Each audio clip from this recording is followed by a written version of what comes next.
ကျွန်တော်တို့ဒီနေ့ episode မှာတော့အကျန်းစား AI ဗီဒီယိုတွေကိုဖန်တီးနေတဲ့အပြင်နောက်ဆုံးပေါ်ကုန်းပေါင် Dynasty ဆိုတဲ့ဇလန်းကြီးကိုလည်းနာမည်ကျော် director တွေနဲ့ပေါင်းရိုက်နေတဲ့ Next Survey Agency ရဲ့ founder ကိုစံမင်းအောင်ချီကိုကျွန်တော်ဖိတ်ခေါ်လာပါတယ်။စာရဲဖို့ဆိုရဲတက်တီကိုငါမှရှိပါတယ်ဆိုတဲ့ဟာကို remind မိဖို့လိုတယ်။အလုပ်တစ်ခုလုပ်တဲ့အခါရှိတဲ့ mindset ကစပြီးရင်ဆုံးအောင်ရှောက်ဖို့ consistency ပေါ့။တုံးမဲတိုက်ကြားပဲကြိုက်ငါစခဲ့တဲ့အရာငါဆုံးအောင်ရှောက်မယ်။ကိုယ့်ရဲ့ဆွေမျိုးတငယ်ချင်းတွေနဲ့လုပ်ငန်းတစ်ခုစတင်တဲ့အခါတခုပဲပေါ့နော် boundary ဘာ boundary လဲဆိုတော့ကျွန်တော်တို့အလုပ်လုပ်တဲ့နေရာမှာအလုပ်လုပ်ချင်းဆိုရယ်စီးရှိရယ်။တစ်ဖက်ကပေါင်းသင်းဆက်ဆံရေးမှာပေါင်းသင်းဆက်ဆံရေးစီးရှိရယ်။ဆရာကောင်းရှိဖို့ကဘာလို့အရေးကြီးတာလဲ။တယောက်တည်းသွားရင်မရဘူးခရီးကကိုယ့်ကိုလမ်းပြပေးနိုင်မယ် guideline ချပေးနိုင်မယ်ဆရာတွေလိုတယ်လူငယ်တယောက်အနေနဲ့ကိုယ်ပိုင်လုပ်ငန်းစားတဲ့အခါကြုံတွေ့ရမယ့်အခက်အခဲတွေကိုကျော်လွှားနိုင်ဖို့အတွက်အကြောင်းအရာတွေအကုန်လုံးကျွန်တော်တို့ဒီနေ့ episode ထဲမှာဆွေးနွေးကြပါမယ်။ကဲဝင်လိုက်ကြစို့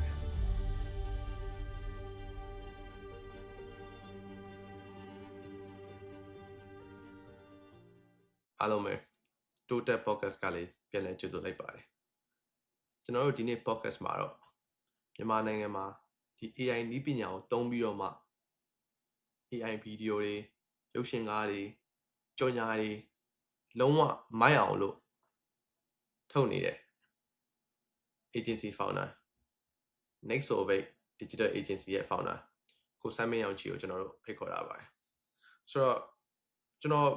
bro စပြီးတော့တွေ့မိရတော့ bro ဒီ bro ရဲ့ဒီ company page အောက်ကနေရော bro ရဲ့ဒီကိုပိုင် account အောက်ကနေရောbro အနေနဲ့ဒီဘယ်လိုမျိုးစမ်းသပ်နေရဘယ်လိုမျိုးတင်နေရပုံနေဗီဒီယိုတင်တာကျွန်တော်တွေ့ရပါတော့။ကျွန်တော်ဆက်တွေ့ထင်နေရ bro အနေနဲ့ကကြတော့ဟာဟုတ်ပြီပေါ့။ဟိုဒီဘယ်ကကြတော့လုံးဝဒီရှေ့ကလာနေတဲ့ AI တွေကိုလုံးဝသုံးတတ်တယ်ပေါ့နော်။အဓိကကြတော့ဒီခု kick ပြေးနေပါလေဆိုတော့လုံးဝနောက်ဆုံးပေါ် AI tools တွေကိုမှသုံးပြီးတော့မှသူ့ရဲ့လုပ်ငန်းခွင်ထဲမှာသူ့ရဲ့လုပ်ငန်းကိုစေစားအစတရားပို့ပြီးတော့မ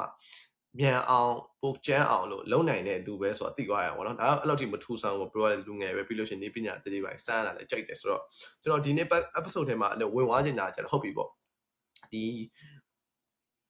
ဘာလာဒီ marketing နယ်ပယ်မှာပဲထားလိုက်ပါတော့เนาะကျွန်တော် digital marketing နယ်ပယ်မှာဆိုလို့ရှိရင်ဒီ AI ကဘယ်လိုမျိုးဝင်လာလေပြီလဲပေါ့ bro အနေနဲ့ကကျတော့ဟုတ်ပြီပေါ့အရင်တော့နဲ့အခုနဲ့ဘာကွာသွားပြီလဲပေါ့เนาะကျွန်တော်အဲ့ဒါကြီးဆွေးနွေးသွားခြင်းတယ်ပြီးလို့ရှိရင်ဘယ်လိုမျိုး tools တွေရှိတယ်ဘယ်လိုမျိုးနည်းပညာရှိတယ်ဘယ်လိုမျိုးစလို့ရတယ်ဘာဘယ်ကနေစမလဲဆိုတော့ကျွန်တော်အဲ့ဒါလေးအသေးစိတ်ဝင်သွားခြင်းတယ်ပေါ့ဆိုတော့ကျွန်တော်ဒီ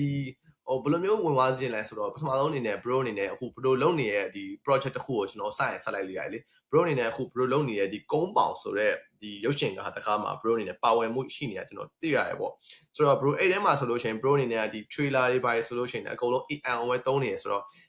အဲ့လိုမျိုး bro အနေနဲ့အခုဒီ project တွေပါရနေပြီအကြီးကြီးဆိုလို့ရှိရင် bro အနေနဲ့ဟုတ်ပြီပေါ့ဟိုအခုဘယ်လိုမျိုး bro စစဉ်းစားလဲဘယ်လိုဘာ tool တွေသုံးမယ်ဘယ်လိုမျိုးသုံးလေးရမယ်ဆိုတာ bro အနေနဲ့မဟုံးလားအဓိကမဟုံးလားပြောရှင်အဓိကကျတော့ဟိုဘယ်လိုမျိုးစစဉ်းစားလဲပေါ့ဒါဘယ်လိုမျိုးလုပ်ရအောင်လုပ်မယ်ဆိုတာပထမဦးဆုံးအနေနဲ့ကျွန်တော်တို့ဒီခုနကကိုကျင်းပြောသွားတဲ့ Compound Dynasty project ပေါ့Compound Dynasty project ကကျွန်တော်ဒီ Compound Dynasty ကိုရိုက်မဲ့ကိုထက်နဲ့စကားပြောမိရနေပြီးတော့ကိုထက်ကပြောတယ်ပေါ့နော်ကျွန်တော်ညီလေးတွေမင်းတို့ AI နေလုပ်နေကြတယ်ပေါ့နော် AI နေလုပ်နေကြတော့ဒီ AI ကဘယ်လောက်ထိလုံနိုင်စွမ်းရှိတယ်လဲပေါ့ပြီးတော့ဘယ်လောက်ထိကောင်းမွန်ငါတို့လုပ်လို့ရတယ်လဲလို့ကျွန်တော်မေးတော့ကျွန်တော်ကအမှပြောပြလိုက်တယ်ပေါ့နော် okay ကိုထက်လို့ကျွန်တော်တို့လက်ရှိကျွန်တော်သုံးနေတဲ့ AI တွေကဒီကိုထက်တို့ရုပ်ရှင်လောကမှာသုံးနေတဲ့ CGI တွေ VFX တွေဒီလိုမျိုးလုံးဝကျန်းမာရေးဆိုတဲ့အရာတွေအထိကိုကျွန်တော်လုပ်လို့ရတယ်ပေါ့နော်တချို့ဟာတွေဆိုရင်ဒီ CGI နဲ့ VFX တို့မလုံနိုင်တဲ့အပိုင်းတွေကဏ္ဍတွေကိုမှာပါကျွန်တော်တို့ဒီဘက် AI ကလုပ်လို့ရနေတယ်ဆိုပြီးကျွန်တော်ကပြောလိုက်တဲ့အချိန်မှာ तू ကokay ဟုတ်ပြီညီလေးပေါ့နော်ဒါဆိုရင်အကိုတို့ဒီဘက်မှာ Compound Dynasty ဆိုတဲ့ရုပ်ရှင်လည်းရှိတယ်အဲ့ဒါနေမကဘူးကိုထက်ကျွန်တော် request လုပ်ထားတဲ့ဟာတွေကျွန်တော်လုပ်ဖို့ရှိတဲ့ဇာတ်ကားတွေအများကြီးပဲဝေမာလိက ATR ဒီလိုဇာတ်ကားပေါင်းများစွာမှာကျွန်တော်တို့ဒီငါတို့ AI ကိုသုံးကြည့်ကျင်တယ်ပေါ့ AI ကိုသုံးကြည့်ကျင်တယ်ဒါပေမဲ့ AI ကိုငါတို့စမ်းသုံးတဲ့အနေအထားတစ်ခုမှာ AI ကငါတို့ CGI ငါတို့အရင်တော့သုံးခဲ့တဲ့ CGI နဲ့ VFX တွေနဲ့မတာရင်တော့ငါတို့ရောလို့မရဘူးပေါ့နော်သူကဒါလေးကိုတော့ကျွန်တော်စကားခံပြီးပြောတယ်အဲ့ချိန်မှာကျွန်တော်ကလည်းလုပ်ပေးမယ်ဆိုပြီးတော့စမ်းပြလိုက်တယ်ဗီဒီယိုတစ်ပုဒ်စမ်းပြလိုက်တဲ့အချိန်မှာ तू ကအရန်သဘောကျသွားပြီပေါ့နော်ဒါဆိုရင်ကိုတို့အလုပ်လုပ်လို့ရပြီဒီလုံးဝမသုံးဘူးသေးတဲ့ဟာတစ်ခုလည်းသုံးလို့ရတယ်နောက်တစ်ခုကမင်းတို့လုပ်ထားတဲ့ဟာတွေဆိုရင်ငါတို့ဒီဘက်ဇာတ်ကားတွေမှာမသုံးနိုင်သေးတဲ့ effect တွေမှာမင်းတို့ကလုပ်ထားတယ်ဆိုပြီးတော့သူသဘောကျသွားပြီကျွန်တော်တို့ဆက်ဆက်မိပြီးတော့လုပ်မိကြပါဘောနော်အဲ့နေရာမှာကျွန်တော်တို့ရှိတာကဒီ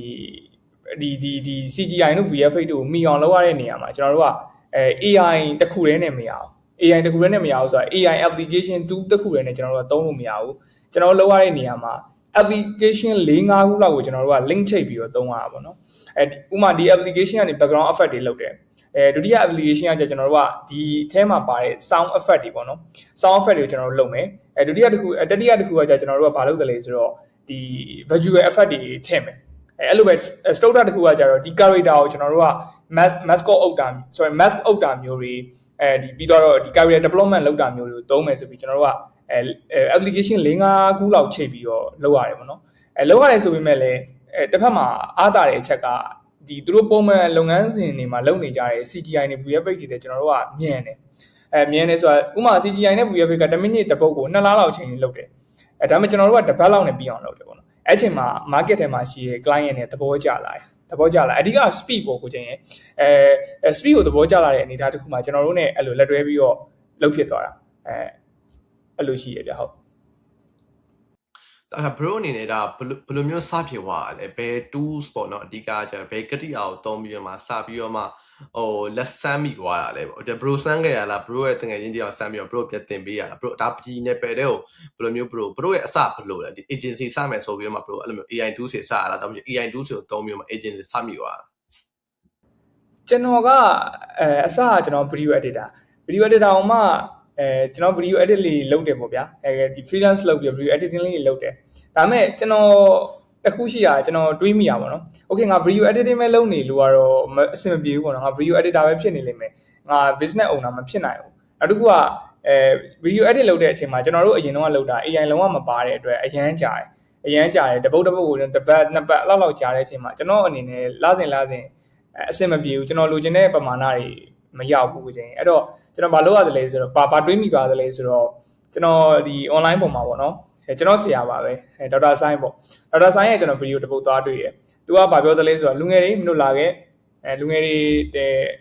တမိုးရှိတဲ့လူငယ်တွေကြိုးစားခြင်းတွေရှိတဲ့လူငယ်တွေအရေးချင်းရှိတဲ့လူငယ်တွေလှုပ်ရှင်တွေရှိတဲ့လူငယ်တွေကိုသူကမြင်းတောင်မှန်တက်ပေးမယ်ဆိုပြီးတော့ဆရာဆိုင်းကသူ့ရဲ့ဗီဒီယိုတစ်ပုဒ်မှာကျွန်တော်ပြောတာကျွန်တော်သွားတွေ့ရပြီးတော့ကျွန်တော်ကအမှဆရာဆိုင်းကိုသွား request လုပ်တယ်ပေါ့နော်ဆရာကျွန်တော်တို့ကဒီလိုရှိပါတယ်ကျွန်တော်မှာဒီတွေရှိရကျွန်တော်ဒီ skill တွေရှိရကျွန်တော်ဒါတွေလုပ်နေတယ်ဒါတွေလုပ်တတ်တယ်ဒါတွေလုပ်ပြမယ်ဆိုကျွန်တော်လုပ်ပြလိုက်တယ်လုပ်ပြလိုက်တဲ့အချိန်မှာဆရာဆိုင်းကသဘောကျသွားတယ်ပေါ့ဗျာသဘောကျသွားပြီးကျွန်တော်ကိုmeeting ခေါ်တယ် meeting ခေါ်ပြီးတော့မင်းရဲ့ skill ကိုleverage လုပ်ချင်ငါတို့ဘာလုပ်လို့ရတယ်လဲဆိုတော့လူအများကြီးနဲ့ပေါင်းလုပ်ကြည့်လို့ရတယ်မင်းတယောက်တည်းလုပ်ရင်လေကတိတစ်ထစ်ပဲတက်လို့ရမယ်ဒါပေမဲ့မင်းနောက်မှာလူ9ယောက်ရှိရင်မင်းလေကတိ9ထစ်တက်လို့ရမယ်ဆိုတော့မင်းလူတွေအများကြီးနဲ့အလုပ်လုပ်ကြည့်ဖို့လိုတယ်မင်းရဲ့ skill ကိုလူတွေအများကြီးနဲ့ချဲ့ဖို့လိုတယ်လို့ကျွန်တော် idea တစ်ခုပေးတယ်ဆရာကတော့မင်းအတွက်mentorship ပုံစံမျိုးပြီးတော့ဒီလိုအပ်တဲ့အကူအညီclient ရှာတာမျိုးတွေမှာသူကူညီပေးမယ်ဆိုပြီးဆရာပဲကျွန်တော်ကိုစာပေးရဆရာဆိုင်ပဲကျွန်တော်ကိုစာပေးရဆရာဆိုင်ပဲကျွန်တော်ကိုစာပေးတဲ့နေရာမှာကျွန်တော်ကဆရာပေးလိုက်တဲ့ idea ပေါ်မှာအခြေခံပြီးတော့ကျွန်တော်မှာဒီဘက်မှာ video editor network ရှိတယ်video editor network ရှိတယ်အဲ့ဒီ video editor network ကိုဆရာ idea နဲ့ကျွန်တော်သွားပြီးတော့ link လုပ်တယ်ချိတ်တယ်ပေါ့နော်ချိတ်တဲ့အချိန်မှာကျွန်တော် editor network ကလည်း okay လုပ်မယ်border တွေပဲကျွန်တော် border တွေပဲတားကြီး okay ငါတို့အဲ့ဆိုချကြမယ်ဆိုပြီးတော့ agency တခုစလုပ်လိုက်တာစလုပ်လို့ဆိုရင်ကျွန်တော်တို့နာမည်လည်းမရှိဘူးဘာမှမရှိဘူးဒီတိုင်း editor လေး group ဖွဲ့ပြီးတော့ Telegram မှာအလုပ်လုပ်ကြတာလုပ်တဲ့အချိန်မှာကျွန်တော်တို့ကအရင်တော့ကျွန်တော်တို့ကတစ်ယောက်ချင်းလုပ်တာဒါပေမဲ့ editor တွေပေါင်းပြီးလုပ်လိုက်တဲ့အချိန်မှာကျွန်တော်တို့ကဥမာ video တစ်ပုဒ်က9မိနစ်ရှိရဆိုရင်ကျွန်တော် editor တယောက်တည်းလုပ်ရင်အဲ့ဒီ9မိနစ်တစ်ပုဒ်ကတစ်ပတ်ကြာမယ်ဒါပေမဲ့ကျွန်တော်တို့ကလူ9ယောက်ရှိမယ်အဲ့ဒီ9ယောက်နဲ့ကျွန်တော်တို့ကပေါင်းလုပ်တဲ့အချိန်မှာအဲ့ဒီ9မိနစ်စာတစ်ပုဒ်က3နာရီနဲ့လည်းပြီးရင်ပြီးသွားတယ်9နာရီနဲ့လည်းပြီးရင်ပြီးသွားတယ်အဲ့အချိန်မှာကျွန်တော်တို့ကမြန်လာတဲ့အလျောက်လေဟိုဘက်ကကျွန်တော်ဒီဆရာဆိုင်ကသူ network ရှိတဲ့အတွက် client တွေချိတ်ပေးတဲ့အချိန်မှာကျွန်တော်တို့က speed ကိုပြတယ် scale ကိုပြတယ်အဲ့အချိန်မှာကျွန်တော်တို့တဖြည်းဖြည်းနဲ့ client တွေများလာတယ်ပေါ့ဗျာများလာတဲ့အချိန်မှာအဲ့တော့ကျွန်တော်လုံးဝ AI မသုံးသေးဘူးကျွန်တော်လုံးဝ AI မသုံးသေးဘူး just editing ပဲကျွန်တော် editing video editing tool တွေဖြစ်တဲ့ Premiere Pro တို့ဆိုတော့အဲ့လိုမျိုးပေါ့ editing tool တွေနဲ့ just edit လုပ်ကြတာဒါပေမဲ့ကျွန်တော်ကလိုက်ရှာတဲ့အချိန်ပေါ့နော် market မှာလိုက်ရှာတဲ့အချိန်မှာဒီ AI နဲ့ video edit နဲ့ပေါင်းလို့ရမလားဆိုပြီးကျွန်တော်အဲ့ဒါတော့ကျွန်တော် idea ရတာပေါ့နော်ဘာလို့ idea ရတယ်လဲဆိုတော့ AI ကကျွန်တော်တို့ဒီသူ့ရဲ့ဟိုထွက်လာနိုင်တဲ့ quality ကကျွန်တော်တို့ editing တစ်ပတ်နှစ်ပတ်လောက်လုပ်တဲ့ quality လောက်ထိမိနေပြီဒီ market ထဲမှာကျွန်တော်မရောက်သေးဘူးမိနေပြီဒီထဲမှာတော့မရောက်လာသေးဘူးအဲ့ချိန်မှာကျွန်တော် idea ရတယ်ပေါ့နော်ငါဒါကို investment လုပ်မယ်ငါစမ်းကြည့်မယ်ငါ team မှာသုံးကြည့်မယ်ဒီကောင်ဒီ ဒီလိုသုံးလိုက်မယ်ဆိုငါတို့အနေနဲ့အရင်တော့ငါတို့မြန်ခဲ့ပါတယ်ဆိုတဲ့ speed ကို9ရောက်ပေါင်းပြီးမြန်တဲ့ speed ကိုတယောက်တည်းနဲ့မြန်အောင်လုပ်လို့ရတယ်ဆိုတော့ဟာလေးတစ်ခုပေါ့နော်နောက်တစ်ဆင့်တက်ချင်တာနဲ့ကျွန်တော် AI ကိုအဲ့မှာကျွန်တော် clean ပေါ့နော် clean ဆိုတဲ့ AI application ရှိတယ်အဲ့ clean ကိုကျွန်တော်ကဒီဝယ်လိုက်တယ်3လစာဝယ်လိုက်တယ်ဝယ်လိုက်ပြီးကျွန်တော် team နဲ့ကိုယူလာပြီးတော့ကျွန်တော်ကိုယ်တိုင်ပဲအရင်စမ်းကြည့်တယ်ကျွန်တော်ကိုယ်တိုင်ပဲ clip တွေဒီ AI နဲ့ video clip တွေထုတ်တယ် footage တွေထုတ်တယ်ပြီးတော့ဒီ character တွေပါတယ်ကျွန်တော်ဒီခန္ဓာကိုယ် character တွေပြောင်းပြတာမျိုးတွေဒီကျွန်တော်တို့ဒီဥမာပြောတဲ့ကို client ကပြောတဲ့ဒီ video topic ထဲမှာပါတဲ့ character ကိုကျွန်တော်အဲ့ပြောနေတဲ့ကျွန်တော်တို့ရဲ့ပြောနေတဲ့ client ကိုပဲဝစ်ပေးလိုက်တာမျိုးတွေလုပ်ကြည့်လာတယ်လုပ်ကြည့်လာတော့ client နဲ့ကြိုက်တယ်ဘာလို့ကြိုက်တာလဲဆိုတော့ဒီ market မှာမရှိသေးဘူးဗျာမရှိသေးဘူးဆိုတော့အမှနေကျွန်တော်တို့ကဒီကျွန်တော် team တစ်ခုလုံးက blowing ဖြစ်သွားတာပေါ့ mind blowing ဖြစ်သွားတယ်ပေါ့တော့ boom ဆိုပြီးတော့အမြင်ပုံမှန် liquidity တစ်နှစ်တက်နေတာကနေပြီးတော့3-5နှစ်လောက်ကိုကြော်တက်ပြီးသလိုဖြစ်သွားတယ်အဲ့ချိန်မှာပဲကျွန်တော်တို့က grow ဖြစ်လာတယ် grow ဖြစ်လာတဲ့အလျောက်မှာလည်း grow ဖြစ်လာပြီးဆိုတာနဲ့ကျွန်တော်တို့က Nexobase ဆိုတဲ့နာမည်တွေပေးတယ်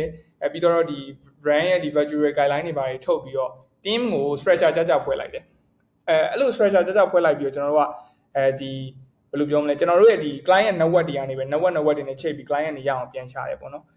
်အခုဆိုရင်ကျွန်တော်လက်ရှိကျွန်တော်တို့ team မှာဆိုရင် permanent က15ယောက် freelance က5ယောက်ရှိတယ်ဒီ production team ဆိုရင်ဒီတောင်ကြီးမန်းလေးရန်ကုန်ပေါ့နော်3 team ရှိတယ်ဆိုတော့အဲ့လောက်ထိ grow ဖြစ်လာတယ်ပေါ့အဲ့တော့ပြန်ချုံးရမယ်ဆိုအစကတော့ကျွန်တော်ဆရာဆိုင်ရာ idea ပေးတာကျွန်တော်ကိုအဲ့ဒီကနေမှကျွန်တော်က AI ကိုပေါင်းထည့်ပြီးတော့ဒီလို grow ဖြစ်အောင်လုပ်ခဲ့တယ်ပေါ့ကျွန်တော်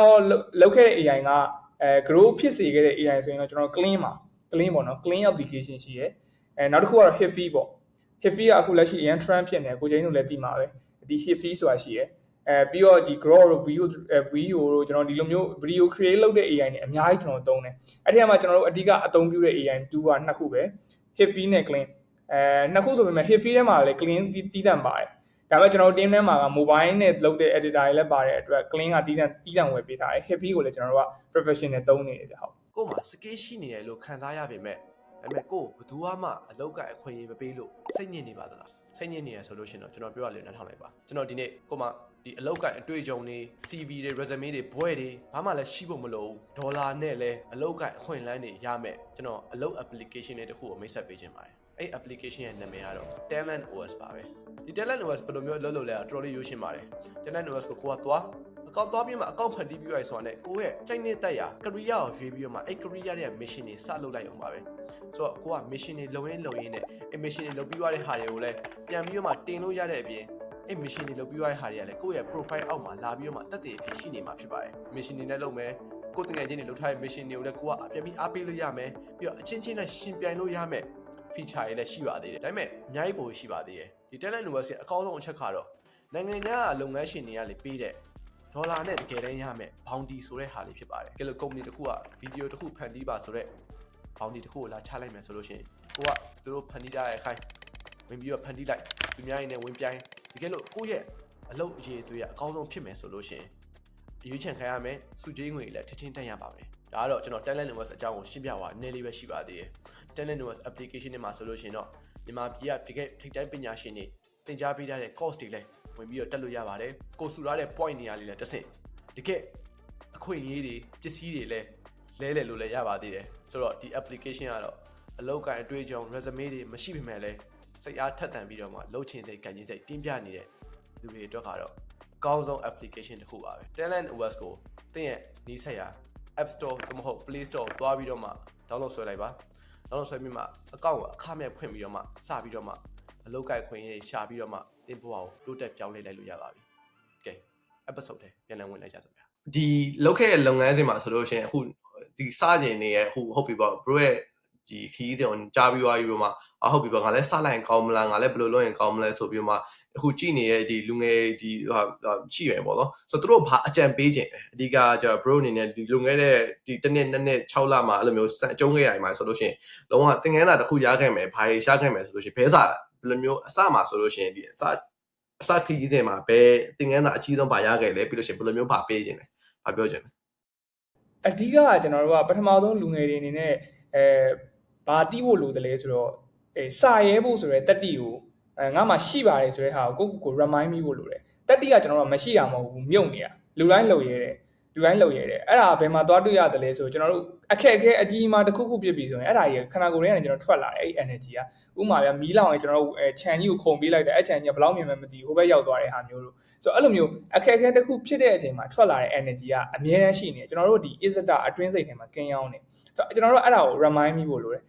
တော်တော်များများပြောကြတာစာရဲ့တတိကိုမွေးပါလို့ပြောတာတကယ်တော့မဟုတ်ဘူးစာရဲ့တတိကရှိပြီးသားဖော်ထုတ်ရမှာဆိုတော့အဲ့ဒါလေးတစ်ချက်ကိုကျွန်တော်တို့အရင်သိဖို့လိုတယ်ဒုတိယတစ်ခုကကြတော့တယ်ပဲပြောရင်ကတ်တက်ဖို့လိုတယ်ကတ်တက်ဖို့လိုတယ်ဆိုတာဆရာမွေးရမှာပေါ့ဆရာဆိုင်လည်းပြောတယ်အမြင်ဆရာမွေးတဲ့အောင်ကြိုးစားဆိုတာကျွန်တော်တို့ကဟိုငါလုံးနိုင်စွမ်းရှိရယ်ငါမှာတက်တိမှုတွေအများကြီးရှိရယ်ဆိုပြီးကျွန်တော်တို့က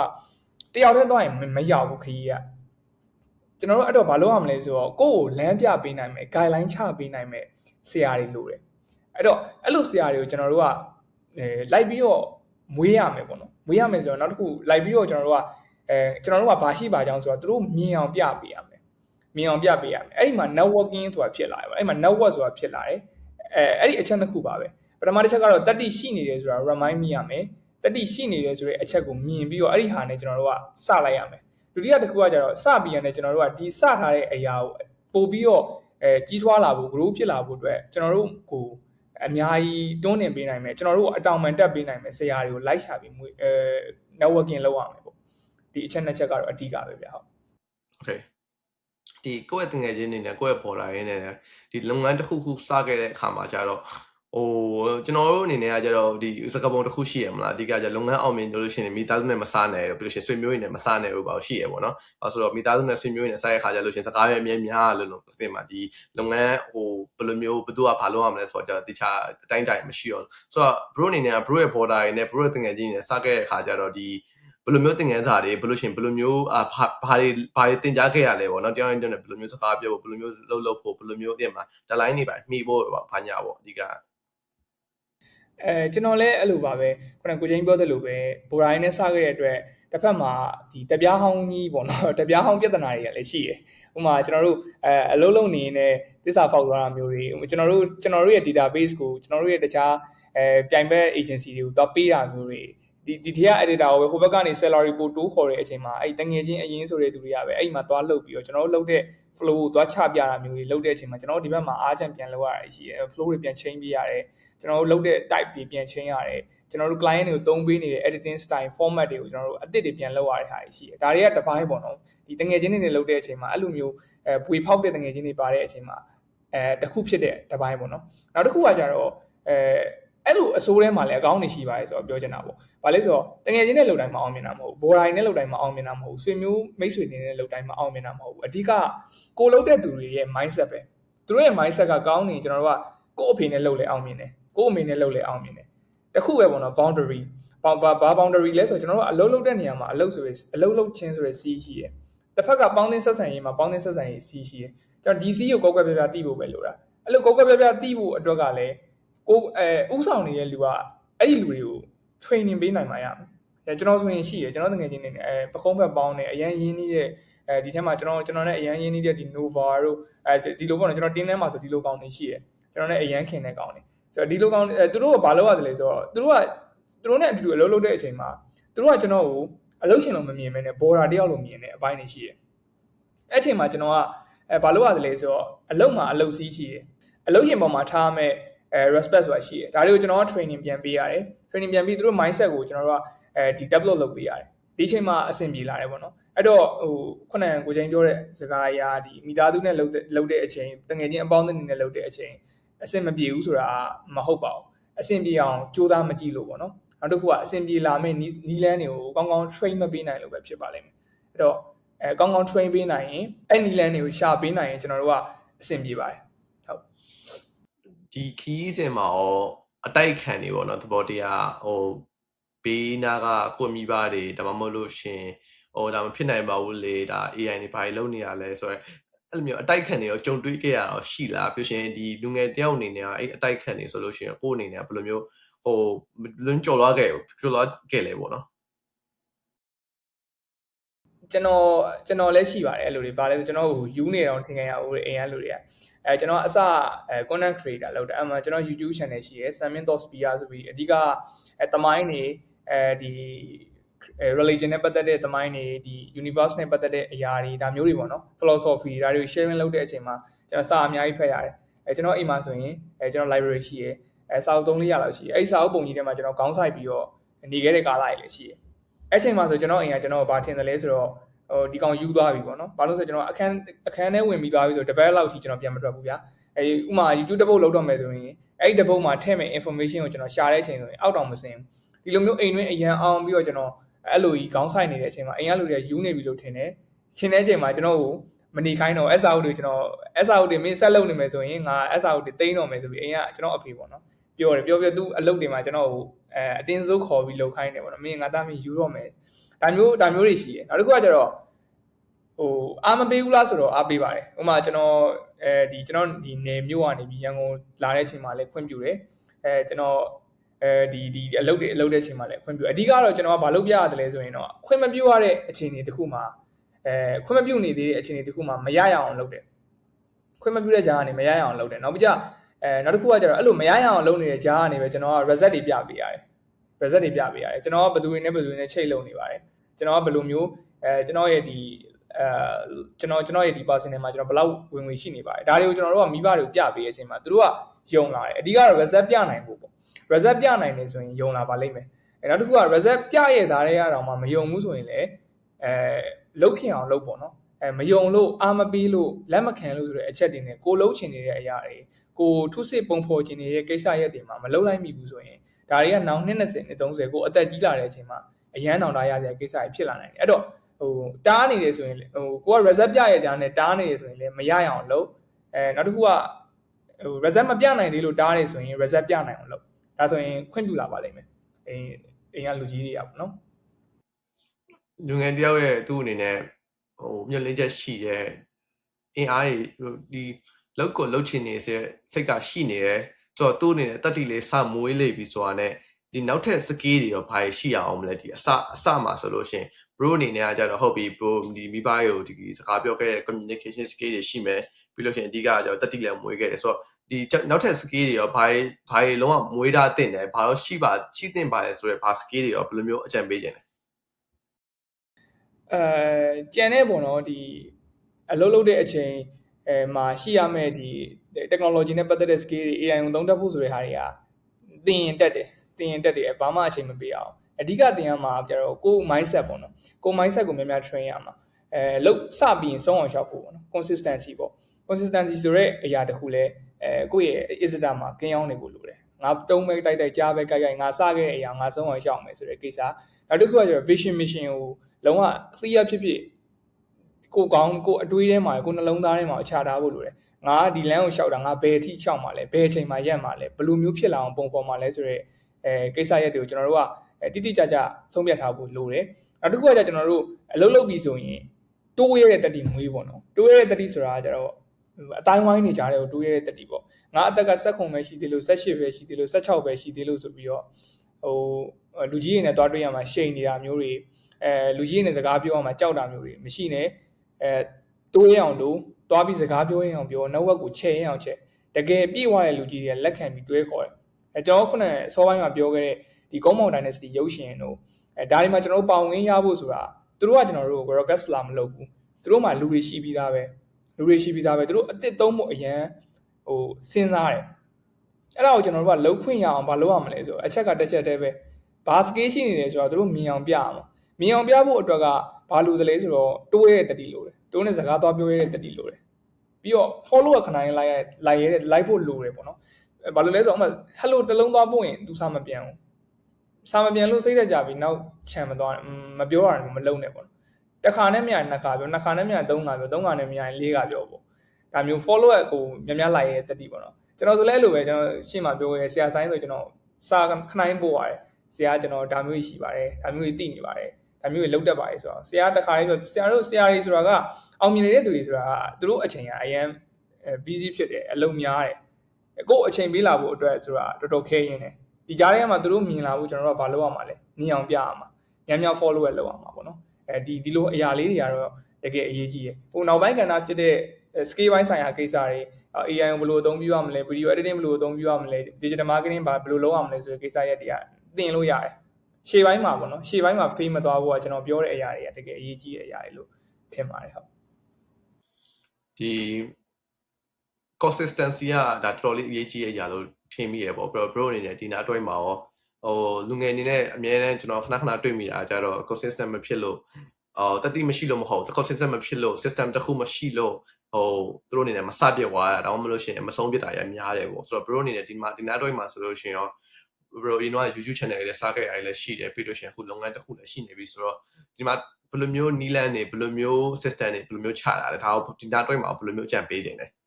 consistency ရှိလာဖို့ဆိုရင်ကျွန်တော်တို့ကအလေးကျင့်တစ်ခုကိုမွေးမြူပါမယ်ပေါ့ဘယ်လိုမွေးမြူပါမလဲဆိုရင်ကျွန်တော်တို့ကအဲ့အလေးကျင့်တစ်ခုကိုထပ်ခါလုပ်ခြင်းနဲ့မွေးမြူပါမယ်အစိုးဘက်ကကြည့်မယ်ဆိုကျွန်တော်ဆက်လိုက်တောက်တဲ့အရက်တောက်တယ်ဘာဖြစ်တယ်လဲပေါ့နော်ထပ်ခါတောက်တဲ့အချိန်မှာဒီကောင်မလုပ်ဘဲမနေနိုင်တော့လှုပ်ရှင်အမြဲလှုပ်ရှင်လာတယ်အဓိကတော့ habit တစ်ခုဖြစ်လာတယ်ပေါ့နော်အရက်တောက်ရှင် habit တစ်ခုဖြစ်လာတဲ့အချိန်မှာအဲ့အရက်ကိုမတောက်ဘဲမနေနိုင်တော့အဲ့ဒါဘာဖြစ်လို့ဖြစ်လာရလဲဆိုကျွန်တော်တို့ရှေ့မှာထပ်ခါလုပ်ခဲ့လို့အဲ့အရက်ကိုထပ်ခါတောက်ခဲ့လို့ကျွန်တော်တို့ကအရက်ကိုဆက်တောက်ချင်တာဒါမျိုးပဲကောင်းတဲ့ဘက်မှာလည်းဒီလိုပဲကျွန်တော်တို့ကအလုပ်တစ်ခုလုပ်တဲ့အချိန်မှာ consistent ဖြစ်ရှင်ရင်အဲ့ဒီလုပ်နေတဲ့အလုပ်ကိုထပ်ခါ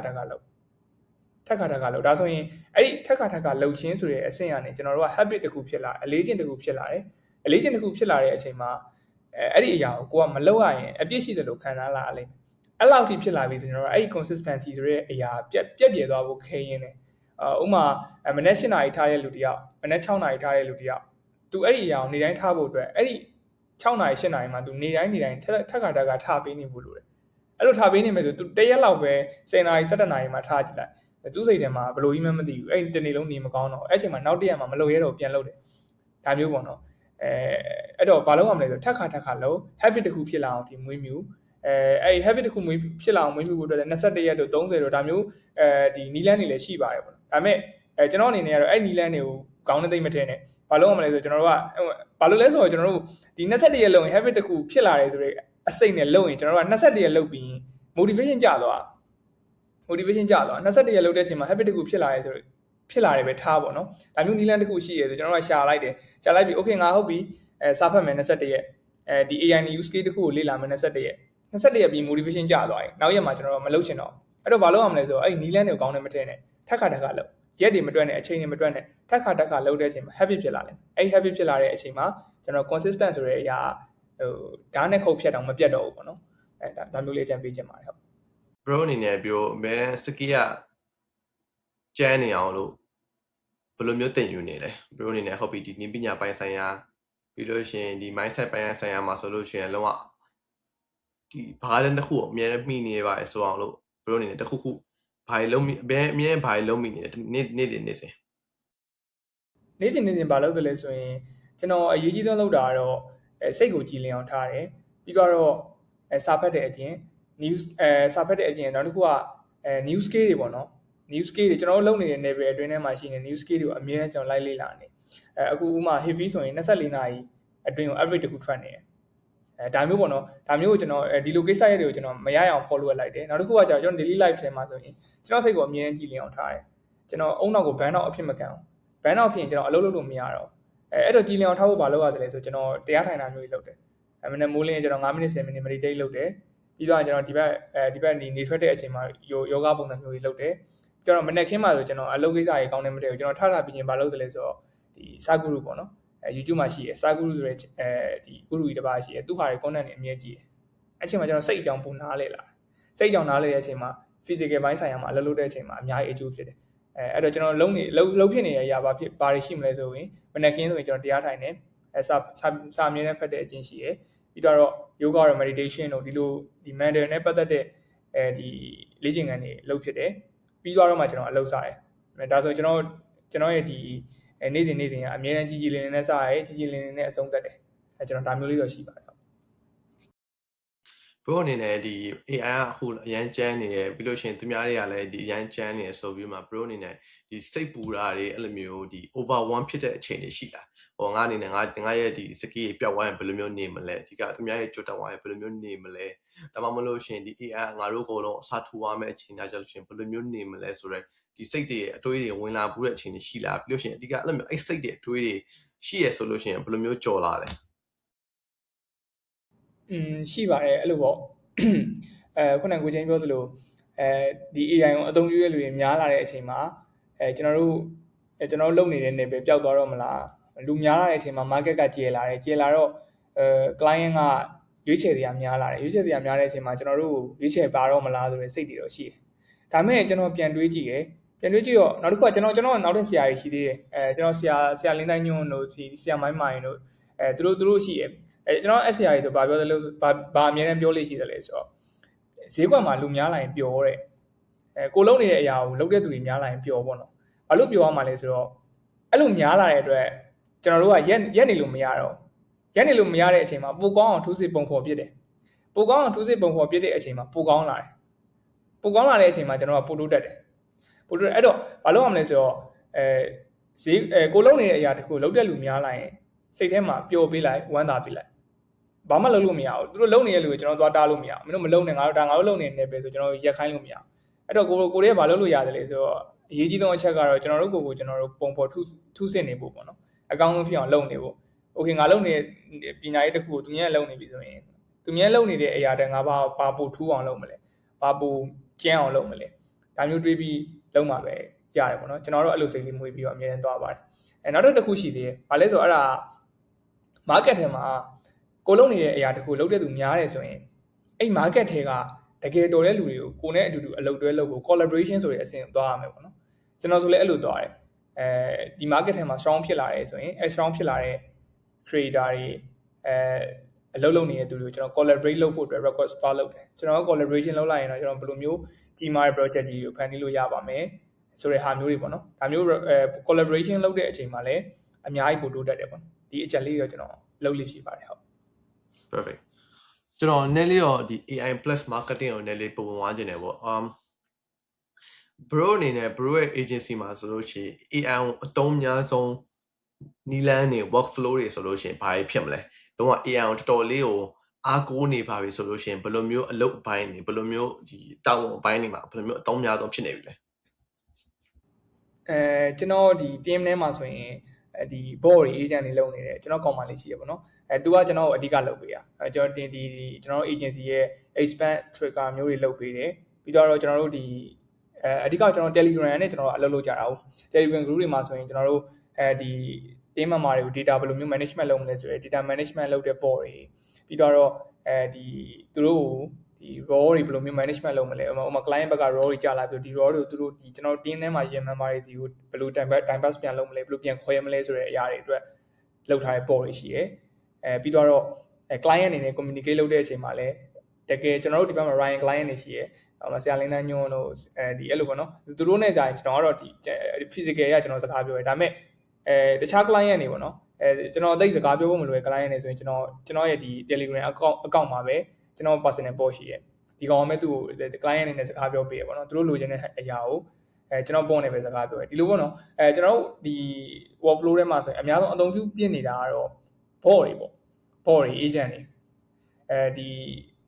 management လုပ်တဲ့နေရာမှာရော communication လုပ်တဲ့နေရာမှာရောdata တွေကိုဒီမှတ်သားတဲ့နေရာမှာရောအများဆုံးအလုပ်လုပ်ဖြစ်နေတာကတော့ board တွေပါပဲ board တွေပေါ့နော်ဒါမျိုးကြီးနဲ့ကျွန်တော်တို့အလုပ်တွေကိုပို့ပြီးမြန်လာအောင်ပို့ပြီးကောင်းလာအောင်ပို့ပြီးတော့ဒီလူဝင်ရတာနည်းလာအောင်လုပ်ထားပါတယ်ပေါ့နော်ဟုတ် boss ဆိုတာတော့ဒီAI ကိုမှသဘောတရားကြတော့ဒီ Telegram မှာဆိုလို့ရှိရင်ဒီ profile လေးတစ်ခုပေါ်လေးတစ်ခုအဖြစ်ဒီ AI ကိုလောက်ခိုင်းနေဆိုရဟာပေါ့နော်ဆိုတော့ bro ရဲ့ဒီ agency ရဲ့မှာဆိုလို့ရှိရင်ဒီတပတ်တာဘာဘယ်လောက်ထိကုန်ကြခဲ့တယ်ဘာဘယ်လောက်ထိသုံးခဲ့တယ်ဆိုတာကိုမှ automatic ဒီတွက်ချက်ပေးတဲ့ board တစ်ခုရှိမယ်ပြီးလို့ရှိရင်တပတ်တာပြပြပေးအောင် bro ဟုတ်ပြီနောက်တစ်ခုကကျတော့အဓိကဟုတ်ပြီတပတ်တာဘာဖြစ်နေလဲဒီအသင်းထဲမှာဘာဖြစ်နေလဲဆိုတော့ဒီ summarize ပေါ့ပြန်ပြီးမှဒီအတူချုပ်ပေးတဲ့ board ရှိမယ်မလို့ရှိရင်အဓိကခုန bro ပြောရတဲ့ board ကကျတော့ဟုတ်ပြီဒီ client တွေလာပြီဆိုတာနဲ့အဓိက bro အနေနဲ့စကားပြောဖို့မအားဘူးဆိုလို့ရှိရင်အဓိကအဲ့ client တွေကကျတော့ bro ရဲ့ board နော် bro ရဲ့ကိုရေးကိုတာအကြောင်းသိရပြီးရှင် bro ရဲ့စကားပြောဖို့ဟန်ပုံတိုင်းပြောနိုင်တယ်ဆိုတဲ့ board မှာသူတို့အနေနဲ့စကားပြောပြီးတော့မှဒီ customer service board လိုမျိုးရှိရပေါ့ကျွန်တော်ပြောအမှန်လားပြောတာအဲ့လိုမျိုး board လေးပေါ့ဟုတ်တယ်ကျွန်တော်အဲ့လိုပြောချင်တာbro အဲ့အောင်ကြောင့်ဘယ်လိုမျိုးစဉ်းစားလဲအဓိကကြောင့်ကိုယ်လုပ်ငန်းမှာအဓိကအဲ့လိုမျိုးဒီ AI နေ board တွေအဲ့လိုမျိုးပို့ပြီးမှကျန်းနိုင်အောင်လို့ဆိုပြီးမှ bro အနေနဲ့ဒီအမြဲတမ်းဘယ်လိုမျိုးစဉ်းစားနေလဲဘယ်လိုမျိုးကိုယ့်ရဲ့ဘယ်လုပ်ငန်းတွေဘယ် function တွေပေါ့နော်ဘယ်နာပိုင်းနေမှာဆိုလို့ရှိရင်ဘောရထည့်လို့ရမလားပြီးလို့ရှိရင်ဘယ်နာပုံမြန်အောင်လုပ်လို့ရမလဲဆိုတော့ဘယ်လိုနေလဲအခြေခံကြကြဘယ်လိုမျိုးစစဉ်းစားလဲအခြေခံကြကြဘယ်လိုစဉ်းစားလဲဆိုရင်တော့အဓိကတော့ error တွေရှာတာပေါ့ကိုချင်းerror တွေရှာရတော့ team ထဲမှာနေ့စဉ်ဖြစ်နေတဲ့ error တွေရှိတယ်ကျွန်တော်အရင်တော့ဆိုရင်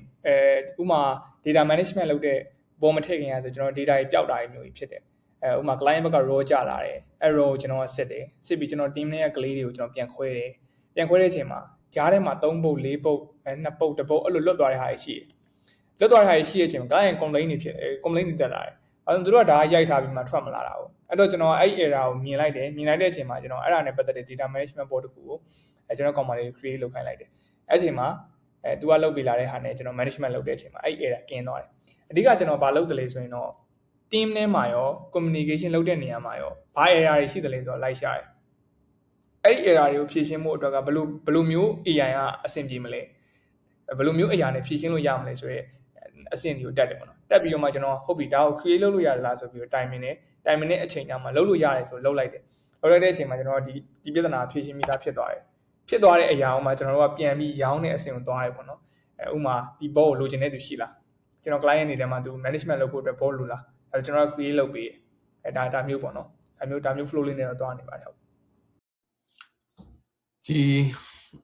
bro နေနဲ့ဒီ business scale တွေပေါ့နော်ဒီပြန်ပြီးတော့မှဟိုဘယ်လောက်နဲ့ပြန်ရောင်းရမလဲပြီးလို့ရှိရင်ဘယ်လောက်မျိုးဈေးကွက်ကိုဘယ်လိုမျိုးဈေးထားရမလဲပြီးလို့ရှိရင်အဓိကဘယ်လိုဒီလုပ်ငန်းတစ်ခုကိုဘယ်လိုမျိုးလုပ်ရမလဲဆိုတော့ scale ကကြတော့ bro နေနဲ့ဒီလိုရင်းနဲ့ပဲတစ်ခါဖြည့်သွားတာလားဒါမှမဟုတ်လို့ရှိရင်ဒီအိမ်သားတော့ကြောင့်ဘယ်လိုမျိုးစဉ်းစားလဲပေါ့နော်ဒီဈေးကိုဘယ်လိုမျိုးထားရမလဲဘယ်လိုမျိုးဆိုလို့ရှိရင်အချို့လူငယ်ကြောက်လဲတစ်ခါကြလို့ရှိရင်ဘယ်နာဘယ်လိုမျိုးစရမလဲဆိုတော့မသိဘူးဖြစ်နေရပေါ့သူတို့ဈေးကိုသူတို့ပေးရမယ်သူတို့ service ကိုကြောက်ဘယ်လောက်ထိဈေးကိုထားရမလဲဆိုတော့မသိတာဖြစ်ရဲဒါမှမဟုတ်လို့ရန်ထားရှိရဲနည်းနည်းလေးပဲထားရှိရဲဒါမှမဟုတ်လို့ရှိရင်အဓိကကျတော့ဒီလုပ်ငန်းတစ်ခုအမှတခြား professional ကြကြမလုပ်တတ်တာရှိရဲဆိုတော့ဘယ်လိုနေလဲကြာဘယ်လိုမျိုးသင်ကြားခဲ့လဲပြီးချက်ပို့ဒီလူငယ်ကြောက်အဲ့လိုမျိုးဒီကြည့်နေတဲ့လူငယ်ဆိုလို့ရှိရင်တော့ဘယ်လိုမျိုးအကြံပေးခြင်းလဲဘယ်လိုမျိုးတော့ဒီအခြေခံလေးဒါလေးရရှိတဲ့နေပေါ့နော်ဒါရောသိတာတင်နေဆိုတာခုနကပြောသလိုပေါ့နော်ဈေးကွက်ထဲမှာဘယ်လောက်ဈေးထားရမလဲလို့ဘာလို့ပေါ့နော်ဒါမျိုးတွေမသိဘူးဆိုကျွန်တော်လုပ်ခဲ့တဲ့နေရာတော့ဘာလုပ်တယ်လဲဆိုတော့ကျွန်တော်ကဥမာ agency တစ်ခုစတင်ခဲ့ရအောင်အဲ့တော့ agency တစ်ခုစတင်ခဲ့ရတော့ကျွန်တော် agency 5ခုနဲ့10ခုကြာပေါ့နော်9ခုလောက်ရှိမှထင်တယ်ကျွန်တော်လိုက်မေးလိုချင်တယ်ဆိုလိုက်မေးအချိန်မှာသူတို့ရဲ့သတ်မှတ်ထားတဲ့ဈေးတွေရှိရယ် range တွေရှိရယ်သူတို့အဲ့ file တွေပို့လာတယ်ဆိုတော့အဲ့ချိန်မှာ agency တစ်ခုနဲ့တစ်ခု range တွေကိုတည်သွားတယ်တည်တော့ okay ဒါဆိုရင်ကျွန်တော်ဒီ market ကဒီလောက်ဈေးတော့သတ်မှတ်လို့ရတယ်ဆိုတဲ့အချက်ကိုသွားသိမိရယ်ပေါ့နော်အဲ့ချိန်မှာအဲ့လိုတိလာတဲ့ information တွေပဲကျွန်တော်ဈေးတစ်ခုကိုပြန်သတ်မှတ်တယ် market ထဲမှာဈေးအရင်များမသွားအောင်နောက်တစ်ခုကအရင်လည်းမနှဲအောင်ပြီးတော့တခြားသူတွေထက်လည်းထူးခြားနေအောင်ကျွန်တော် package တွေကိုဖန်တီးရတယ်ပေါ့နော်အဲ့တော့ကျွန်တော်ဈေးနှုန်းသတ်မှတ်ခြင်းနဲ့ပတ်သက်ရင်ကျွန်တော်ဘာလုပ်ခဲ့တယ်လဲဆိုရင်အဓိကကျွန်တော် market analyze လို့ပဲပြောလို့ရမယ်ထင်တယ်ဒီ market ထဲမှာရှိနေတဲ့လုပ်ငန်းတွေကိုကျွန်တော်တို့ဘယ်လိုဈေးသတ်မှတ်လဲဆိုတော့သွားမေးတဲ့အချိန်မှာသူတို့ပြောလာတဲ့ဟာကိုကျွန်တော်ပြန်ပြီးတော့ကျွန်တော်ရဲ့ဒီအတွင်းနဲ့ပဲကျွန်တော်ပြန်ပြီးတော့ package တွေကို create လုပ်တယ်။ကျန်တဲ့ကျွန်တော် business တခုဘယ်လို run ရမလဲတို့ business တခုဘယ်လို management လုပ်ရမလဲဆိုတာနဲ့ပတ်သက်လို့ကျွန်တော်ကလုံရင်းနဲ့တည်သွားတာ။ဆရာပြောမှပြောသလိုပေါ့ရေထဲခုန်ချရင်းနဲ့ရေကူးတတ်သွားလို့ပြောလို့ရတယ်။ကျွန်တော်မှာဘာ skill ဘာ knowledge မှမရှိဘူး။ဘာ knowledge မှမရှိဘူး။ကျွန်တော်အရင်တော့ဖတ်ခဲ့တဲ့စာအုပ်တွေဆိုတာလည်းအများသူကသမိုင်းစာအုပ်တွေ philosophy စာအုပ်တွေများတာဆိုတော့ဒီ business နဲ့ပတ်သက်တဲ့ကျွန်တော်တက်ချမ်းအဖတ်နေတာကိုဖတ်နေတော့ business နဲ့ပတ်သက်တဲ့ဟာတွေကျွန်တော် knowledge မရှိဘူး။မရှိတော့ကျွန်တော်ကလုံရင်းနဲ့ပဲတည်သွားတာလုံရင်းနဲ့ပဲတည်သွားတာလုံရင်းနဲ့ပဲအမှားရင်းနဲ့မှာဒီအမားတွေကိုပြင်းနေမှာဘယ်လိုလုပ်လို့ရတယ်လဲဆိုတာတည်သွားတာအဲ့လိုပြောလို့ရတယ်ဟုတ်ဒါဘယ်လိုမျိုးအကြံပေးခြင်းလဲဒီနားတွဲမှာဆိုလို့ရှိရင်တော့ဒီလုံရင်းနဲ့တည်သွားတဲ့အခါဆိုမှရှင်းနေတော့ဟို pro အနေနဲ့လူငယ်အခုလုံးဝလူငယ်အဲ့လောက်ထိသူတို့အပူမဟဝအောင်လို့ဒီမှာဆိုလို့ရှိရင်ရောအကြံပေးမဲ့ဟာလေးရှိမလားဒီလုပ်ငန်းတစ်ခုစတော့မယ် professional သက်ဆိုင်သူများရင်းနဲ့လုပ်ငန်းတစ်ခုလုပ်တော့မယ်ဆိုလို့ရှိရင်တော့ဒါလေးရောအခြေခံလေးဆိုလို့ရှိရင်တော့ pro အနေနဲ့ pro သင်ကြားခဲ့တဲ့ဟာလေးရောရှိမလားဘယ်လိုမျိုးအခြေခံသဘောတရားလေးဆိုရင်လူငယ်တွေအနေနဲ့အခုစတော့မယ်ဆိုရင်တော့ကျွန်တော်တို့ကလို့လုံရင်းနဲ့တည်သွားမယ်ဟာမျိုးလုံရင်းနဲ့တက်သွားမယ်ဆိုတဲ့အစိမ်မျိုးနဲ့တော့မလုပ်စေချင်တော့ဘူးเนาะဘာလို့လဲဆိုတော့မှားပြီးမှတည်တဲ့အရာမမားပဲနဲ့တီးလိုက်တဲ့အရာနဲ့ရှင်တိတ်ပြီးတော့မဟန်ဘူးပေါ့နော်မှားတာများပြီးတော့မလုပ်ချင်တော့တာမျိုး fail သွားမထားနိုင်တော့တာမျိုးလည်းရှိရဆိုတော့အဲ့တော့ဒီတစ်ခုစီးပွားရေးတစ်ခုစားတော့မယ်အလုပ်တစ်ခုလုပ်တော့မယ်ဆိုရင်တော့ basic knowledge general knowledge ဒါမျိုးလေးတွေတော့ရှိဖို့လိုတယ်ကိုကဘယ် business model နဲ့သွားမှာလဲကိုကဘယ် market ကိုဦးတည်မှာလဲ ကိုကဘယ်လို structure နဲ့သွားမှာလဲဘယ်လို system တိဆောက်မှာလဲနောက်တစ်ခုက system တစ်ခုကိုဘယ်လိုတိဆောက်ရတယ်လဲနောက်တစ်ခုက system တစ်ခုကောင်းကောင်း level ဖို့အတွက်ဘာ skill တွေလိုအပ်တယ်လဲပြီးတော့ကိုကဘာတွေလုပ်ပြမှာလဲဒါမျိုးတွေပေါ့နော်ဒီ basic တွေလောက်ကတော့သိဖို့လိုတယ်အဲ့ဒါတွေကိုမှမသိဘဲနဲ့ကျွန်တော်တို့ကစာရင်းနဲ့မှားသွားလဲဘာမှမဖြစ်ပါဘူးမှားရင်းနဲ့သိလာမှာပေါ့ရေထဲကုန်ချိုင်းနဲ့ရေကူးတက်မှာပေါ့ဆိုတဲ့ပုံစံမျိုးနဲ့သွားမယ်ဆိုရင်သွားလို့တော့ရတယ်တကယ်လဲအဲ့ဒီအချက်ကကောင်းတယ်ဆိုတာဘယ်လိုလဲဆိုတော့မှားရင်းနဲ့သွားတဲ့လူတယောက်ကမမှားဘဲနဲ့အမားတွေအားလုံးအတွက်ပြင်ဆင်ပြီးသွားတဲ့လူတွေပုံမှားတယ်အဲ့ဒါတော့ကောင်းတယ်ဒါမဲ့မမှားအောင်ပြင်ဆင်လို့ရတဲ့အချိန်မှာမမှားအောင်ပြင်ဆင်မယ်ဆိုရဲအတိလည်းရှိနေရတာနဲ့တော့မှားရင်းနဲ့သွားမယ်ဆိုရင်စိတ်မမွေးနဲ့ပေါ့နော်ဒီ basis လောက်ကတော့ လိုက်လေ့လာပြီးတော့မှစပေါ့ကျွန်တော်တို့ကဆိုရင် video editor ကိုကျွန်တော် freelance လုပ်တယ်ဆိုတော့ကျွန်တော်လုပ်တဲ့ project အလိုက်ပတ်စံရရင်ပြီးတော့လေဒီပတ်စံကိုကျွန်တော်ဘယ်လို management လုပ်မလဲဒီပတ်စံဘယ်လိုပွားအောင်လုပ်မလဲဆိုရင် knowledge တွေကျွန်တော်မှရှိမှမရှိတာကျွန်တော်စာရင်းထဲမှာသိလာဆိုတော့အဲ့တော့ဘာလုပ်ရမလဲဆိုရင်တော့ခုနကကျွန်တော်ပြောခဲ့တဲ့အခြေခံ skill အခြေခံ knowledge ဒါမျိုးလေးတွေလောက်ကတော့သိအောင်လေ့လာပြီးမှစသိချင်ပါတယ်ပေါ့နော်ဟုတ်ကို့မှာ skill ရှိနေတယ်လို့ခံစားရပေမဲ့ဒါပေမဲ့ကို့ဘယ်သူမှအလောက်ကအခွင့်အရေးမပေးလို့စိတ်ညစ်နေပါသလားစိတ်ညစ်နေရဆိုလို့ရှိရင်တော့ကျွန်တော်ပြောရလေနှထောင်လိုက်ပါကျွန်တော်ဒီနေ့ကို့မှာဒီအလောက်ကအတွေ့အကြုံတွေ CV တွေ resume တွေဘွဲတွေဘာမှလည်းရှိဖို့မလိုဘူးဒေါ်လာနဲ့လည်းအလောက်ကအခွင့်အလမ်းတွေရမယ်ကျွန်တော်အလောက် application တွေတခုကိုမိတ်ဆက်ပေးခြင်းပါတယ်အဲ့ application ရဲ့နာမည်ကတော့ Talent OS ပါပဲဒီ Talent OS ဘယ်လိုမျိုးလုပ်လဲတော်တော်လေးရိုးရှင်းပါတယ် Talent OS ကိုကသွားအကောင့်သွားပြီးမှအကောင့်ဖန်တီးပြီးရဆိုတာနဲ့ကိုယ့်ရဲ့ချိန်နဲ့တက်ရ career ကိုရွေးပြီးတော့မှအဲ့ career ရဲ့ mission တွေစလုပ်လိုက်အောင်ပါပဲဆိုတော့ကိုက mission တွေလုံရင်းနဲ့အဲ့ mission တွေလုပ်ပြီးရတဲ့ဟာတွေကိုလည်းပြန်ပြီးတော့မှတင်လို့ရတဲ့အပြင်အဲ့ mission တွေလုပ်ပြီးရတဲ့ဟာတွေကလည်းကိုယ့်ရဲ့ profile အောက်မှာလာပြီးတော့မှတက်တည်ဖြစ်ရှိနေမှာဖြစ်ပါတယ် mission တွေနဲ့လုပ်မယ်ကိုယ်တငယ်ချင်းတွေလုပ်ထားတဲ့ mission တွေကိုလည်းကိုကပြန်ပြီးအားပေးလို့ရမယ်ပြီးတော့အချင်းချင်းနဲ့ရှင်ပြိုင်လို့ရမယ် feature တွေလည်းရှိပါသေးတယ်ဒါပေမဲ့အများကြီးပိုရှိပါသေးတယ်ဒီ Talent OS ရဲ့အကောင်းဆုံးအချက်ကတော့နိုင်ငံခြားလုပ်ငန်းရှင်တွေကလည်းပေးတဲ့ဒေါ်လာနဲ့တကယ်တမ်းရမယ် bounty ဆိုတဲ့ဟာလေးဖြစ်ပါတယ်။ကဲလို့ company တစ်ခုက video တစ်ခုဖန်တီးပါဆိုတော့ bounty တစ်ခုကိုလာချလိုက်မယ်ဆိုလို့ရှိရင်ကိုကသူတို့ဖန်တီးတဲ့အခိုင်ဝင်ပြီးတော့ဖန်တီးလိုက်သူများရင်းနဲ့ဝင်ပြိုင်တကယ်လို့ကိုရဲ့အလုပ်အရေးအသွေးကအကောင်းဆုံးဖြစ်မယ်ဆိုလို့ရှိရင်ရွေးချယ်ခံရမယ်စုကြေးငွေလည်းထထင်းတက်ရပါမယ်။ဒါကတော့ကျွန်တော် Talent OS အကြောင်းကိုရှင်းပြသွားနည်းလေးပဲရှိပါသေးတယ်။ Talent OS application တွေမှာဆိုလို့ရှိရင်တော့မြန်မာပြည်ကတကယ်ထိပ်တန်းပညာရှင်တွေသင်ကြားပေးထားတဲ့ course တွေလည်းဝင်ပြီးတော့တက်လို့ရပါတယ်ကိုစုထားတဲ့ point နေရာလေးလည်းတစ်ဆင့်တကယ်အခွင့်အရေးတွေပစ္စည်းတွေလည်းလဲလှယ်လို့လည်းရပါသေးတယ်ဆိုတော့ဒီ application ကတော့အလောက်ကန်အတွေ့အကြုံ resume တွေမရှိပေမဲ့လည်းစိတ်အားထက်သန်ပြီးတော့မှလှုပ်ချင်စိတ်ကန်ကြီးစိတ်ပြင်းပြနေတဲ့လူတွေအတွက်ကတော့အကောင်းဆုံး application တစ်ခုပါပဲ Talent OS ကိုသင်ရဲ့နီးစပ်ရာ App Store သို့မဟုတ် Play Store ကိုသွားပြီးတော့မှ download ဆွဲလိုက်ပါ download ဆွဲပြီးမှအကောင့်ကိုအခမဲ့ဖွင့်ပြီးတော့မှစပြီးတော့မှအလောက်ကန်ခွင့်ရေးရှာပြီးတော့မှတင်ဖို့အောင်တိုးတက်ပြောင်းလဲလိုက်လို့ရပါပြီ။ကဲ episode ထဲပြန်လည်ဝင်လိုက်ကြစို့ဗျာ။အခုကြည့်နေတဲ့လူငယ်တယောက်အနေနဲ့သူ့အနေနဲ့လုံးဝပတ်စံဘာမှမရှိဘူး။သူ့မှာရှိတာဆိုလို့ဒီ laptop တစ်လုံးနဲ့ internet နဲ့ပဲရှိတယ်။ဆိုတော့ bro အနေနဲ့သူသာဆိုလို့ရှိရင် bro လည်းအဲ့လိုမျိုးပြန်စခဲ့ရမယ်ဆိုလို့ရှိရင်ဘယ်လိုမျိုးစပြမလဲ။ဘယ်လိုမျိုးဘာလုပ်မိမှထင်လဲ။စမဲ့လူကလက်တော့ရှိရင်ပိုတော့ကောင်းတယ်ကျွန်တော်တော့ဆိုရင်ဖုန်းနဲ့စခဲ့တာ哦 mobile phone တစ်လုံးနဲ့ပဲစခဲ့တာဆိုတော့အဲ့တော့အဲ့ဒီကျွန်တော်တို့မှာဘာမရှိဘူးဘာရှိတယ်ဆိုတဲ့အရာတွေကမတွေးနဲ့ကျွန်တော်အဓိကအကြံပေးချင်တာလှုပ်ဖြစ်အောင်လှုပ်လိုက်စားဖြစ်အောင်စားလိုက်ဖန်တီးဖြစ်အောင်ဖန်တီးလိုက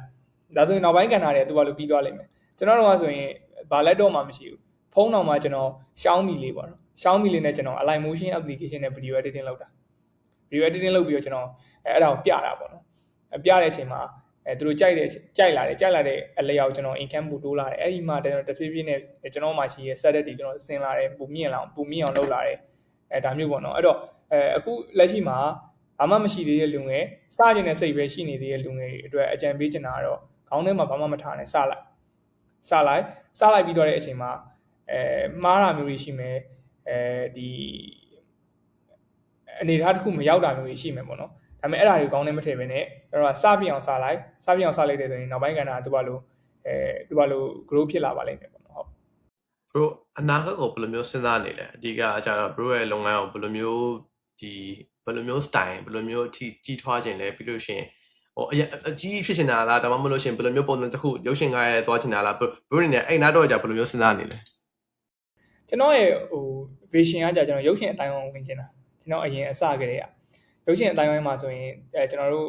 တချို့ဟာတွေဇာတ်ကားရဲ့ concept တွေကောင်းနေတဲ့နဲ့ effect တွေအဆင်မပြေတဲ့အချိန်မှာကြည့်ရတဲ့လူတွေအတွက်ထ ထောက်တာမျိုးတွေဖြစ်ရပေါ့နော်အဲ့တော့ကျွန်တော်ဘာလုပ်ချင်တယ်လဲဆိုရုပ်ရှင်အတိုင်းဝိုင်းဝင်ခြင်းနဲ့ရုပ်ရှင်အတိုင်းဝိုင်းထဲမှာကျွန်တော်ခြေဆက်ခြင်းနဲ့ပေါ့နော်ရုပ်ရှင်အတိုင်းဝိုင်းမှာရှိရရုပ်ရှင်ကားတွေကိုပို့ပြီး quality ရှိလာအောင်ကျွန်တော် create လုပ်ပေးခြင်းနဲ့ကျွန်တော် vision အဲ့တော့ကျွန်တော် mission ဘာလုပ်တယ်လဲဆိုတော့ခုနပြောတဲ့အရှိမပြောခဲ့တဲ့အချက်တွေကိုကျွန်တော်ဒီလောက်လာတယ်ပေါ့လောက်လာတဲ့အချိန်မှာအခု vision အတိုင်းပဲကျွန်တော်ရုပ်ရှင်တိုင်းအောင်ဝင်ခွင့်ရနေပေါ့ဆိုတော့ bro အနေနဲ့ဒီနောက်6လနောက်6နှစ်အတွက်ဆိုလို့ရှိရင်ဘယ်လိုမျိုးဘယ်အထိသွားခြင်းလဲဘယ်ကိုယ့်ရဲ့လုပ်ငန်းကိုဘယ်လောက်ထိကြီးထွားခြင်းလဲဆိုပြီးမှစဉ်းစားရလဲဘယ်လောက်ထိကြီးထွားခြင်းလဲဆိုရင်တော့ကျွန်တော်လက်ရှိထွက်လာမယ့်ရုပ်ရှင်တွေရှိရယ်ကုန်းမောင်မင်းဆက်တို့ဒီဝေမာလိက ATR ဒီလိုဇာတ်ကားတွေမှာကျွန်တော်တို့ဒီ AI နဲ့တုံးထားတဲ့ဟာတွေကိုပြခြင်းတယ်ပြပြီးတော့ကျွန်တော် audience ကြိုက်လာအောင်ကျွန်တော်တို့အများကြီးကြိုးစားပြမယ်ကြိုးစားပြလာပြီးကျွန်တော်တို့ကနောက်ပိုင်းကဏ္ဍမှာမြန်မာရုပ်ရှင်လောကမှာရုပ်ရှင်ကားတိုင်းလိုရဲ့ effect တွေပေါ့နော် VFX တွေ effect တွေ CGI တွေဒါမျိုးတွေကကျွန်တော်တို့အများကြီးကောင်းလာရမယ်ရုပ်ရှင်ကားမဟုတ်တဲ့ series တွေမှာလည်းအဲ့ဒီ effect နဲ့ပတ်သက်ရင်လူတွေစိတ်ပူစရာမလိုတဲ့ကိစ္စမျိုးအထိကျွန်တော်သွားခြင်းတယ်အဲ့ဒါမျိုးတွေလည်းကျွန်တော်ကြိုးစားနေရယ် create လုပ်နေကြပါတယ်ဟုတ် bro အနေနဲ့မြန်မာနိုင်ငံကလေမှလုံးဝဒီကဘာကိုပေါက်မဲ့ဒါမှမဟုတ်ရှင်ဒီအာရှမှာပေါက်မဲ့ရုပ်ရှင်ကတခါရုပ်ရှင်တိုတစ်ခုကို AI နဲ့ထုတ်လို့ရမယ်လို့ယုံကြည်လားရုပ်ရှင် bro အနေနဲ့ဘယ်လိုမျိုးလုပ်လို့ရမယ်လို့ထင်လဲလုပ်လို့ရတယ်ပေါ့နော်ဘာနဲ့လုပ်မလဲဆိုရင်ကျွန်တော် Hitfi ပေါ့နော် Hitfi ဆိုတဲ့ website ရှိရယ်အဲ့ဒီ website နဲ့ပဲကျွန်တော်တို့အဲ့ဒီကဘာထိသွားလို့ရတဲ့အဆင့်ရှိရယ်ဒီ clip တစ်ခု movie တစ်ခုကိုကိုယ်တိုင် create လုပ်လို့ရတယ်အဲ့ Hitfi ရဲ့မှာကျွန်တော် Cdance 2.0 ရှိရယ်အခုဆိုရင် Clean Cinema Studio နောက်တစ်ခုက character development လုပ်တဲ့ function တွေဒါမျိုးတွေနဲ့ကျွန်တော်တို့က storybook တစ်ခုကို create လုပ်လိုက်ပြီးတော့အဲ့ storybook အလိုက်ပဲကျွန်တော်တို့ကအဲ့ clip တွေကို prompt ပေးပြီးထုတ်သွားရအောင်မယ် prompt ပေးတဲ့နေရာမှာလည်းဘာမှမလိုဘူးကျွန်တော် ChatGPT နဲ့ Gemini ဒီထက်နည်းနည်းပို့တိုးချင်တော့ Manus တို့ Cloud တို့ရှိရပေါ့နော်basis ကတော့ ChatGPT နဲ့ Gemini သုံးတဲ့ကျွန်တော်တို့က movie တွေ create လုပ်လို့ရပြီအဲ့ဒါဟိုမှာကျွန်တော် AI သုံးထားတဲ့ clip တွေ AI နဲ့ ဖန်တီးထားတဲ့ clip တွေမှာကျ video editing concept နဲ့ပေါင်းလိုက်ဒါဆိုကျွန်တော်တို့ကအရန်ကျန်းတဲ့ဒီအရန်ကျန်းတဲ့ clip တွေအရန်ကျန်းတဲ့ movie တွေကို create လုပ်လို့ရပါတယ်ရတယ်ဟုတ်ကျွန်တော်တော့ bro ဘယ်လိုမျိုးဟာထုတ်မလဲဆိုတော့ကျွန်တော်မြင်ကျင်နေပြီပေါ့နော်ကျွန်တော်နောက်ဆုံးအပိုင်းလေးနဲ့နောက်ဆုံးမေးခွန်းလေးနဲ့တော့ဒီ AI နည်းပညာက bro ဘယ်လောက်ထိကြီးွားမယ်လို့ထင်လဲ bro အနေနဲ့ဒီလွန်ခဲ့တဲ့12လလွန်ခဲ့တဲ့1နှစ်နဲ့စာလို့ရှိရင်အခုနဲ့ဒီ AI ဘာကြီးကွာသွားလဲပြီးတော့ရှင်နောက်1နှစ်ဆိုရင်ဘယ်လောက်ထိကြီးွားမယ်လို့ bro ထင်မိရရှိလားရှိရပေါ့နော်ဘာလို့ရှိရလို့ပြောသလဲဆိုရင် AI ကကျွန်တော်တို့သူစပြီး launch လုပ်တဲ့အချိန်စပြီး trend ဖြစ်လာတဲ့အချိန်စပြီးမိတ်ဆက်တဲ့အချိန်ကနေအခုဒီနေ့အထိပေါ့နော်ဖြစ်လာခဲ့တဲ့ဒီခရီးစဉ်တစ်ချက်ကိုကြည့်မယ်ဆိုရင် तू ကပုံမြင်လာတာပဲရှိတယ်နှေးသွားတဲ့ကိစ္စရက်တွေမရှိဘူးဥပမာ average တွေကစထွက်ချင်းတော့3လချရင်အဲ့3လပြီးသွားတဲ့အချိန်မှာ1လပဲချတော့အောင်မျိုးအခုဆိုရင်ကျွန်တော်ပြောသလို Hitfi ဆိုရင်24နာရီတရက်ကျွန်တော် average တင်ပေးနေ24နာရီထို့ကျွန်တော်မနေ့ကကျွန်တော်ကြည့်လိုက်တဲ့ average တခုလေးလာတော့ရှိတယ်နောက်နေ့မနေ့မှာနောက်တစ်ခုသူကလုတ်ပြီးနေပြီပေါ့နော်အဲ့တော့ကျွန်တော်ဘာလောက်ထိတွေးမိသလဲဆိုတော့နောက်ပိုင်းဆိုရင်တနာရီတစ်ခါမြင် average ထုတ်နေမလားပေါ့နော်တနာရီတစ်ခါမြင် AI အသစ်တွေပေါ်လာနေမလားလို့တော့ကျွန်တော်တွေးမိတယ်တကယ်လည်းဖြစ်လာနိုင်တယ်ပေါ့နော